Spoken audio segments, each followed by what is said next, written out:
நம்ம பேசுகிற traditional lucky dies வந்தாச்சு. அதோட டைஸ்க்கான கான்செப்ட் என்னன்னு பார்த்துலாமா? இந்த டைஸை நான் 5 டைம் ரோல் பண்ணுவேன். அதாவது இப்படி ரோல் பண்ணுவேன். இந்த ரோலிங் வர நம்ம ஆல்ரெடி யூனிவர்ஸ் உங்களுக்காக பிக் பண்ணி ஒரு கிஃப்ட்டை அதில் வச்சுருக்கோம். அதை தான் நம்ம உங்களுக்கு ஆக்சசரி கிஃப்டாக தரப்போகிறோம். வாங்க ஃபர்ஸ்ட் ரோலிங்கு பார்ப்போம். 12 இதுக்கு வந்து medium clip earrings or bracelet medium clips ஒன்று கொடுத்துருவோம். 1 இதுக்கு வந்து க்யூட்டான நம்ம பாண்டா பிரேஸ்லெட் ஒன்று தருவோம். இது நம்ம ஹேண்ட்மேட் பிரேஸ்லெட். உங்களுக்கு கஸ்டமைசேஷன் ஆல்சோ அவைலபிள் கைஸ். இது நம்பர் 4 ஃப்ளோரல் ஃப்ளவர் கிளிப். இந்த ஃப்ளோரல் ஃப்ளவர் கிளிப் ஒன்று கொடுத்துருவோம்.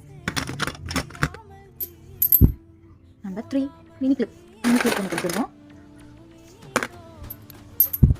நம்பர் 6 வந்து இயரிங்ஸ். இவங்களுக்கு நம்ம க்யூட்டான இயரிங்ஸ் அண்ணையும் கொடுத்துருவோம். இதுதான் நம்ம சாம்பிள். இது மாதிரி யூனிவர்ஸ் உங்களுக்கு என்ன தரப்போ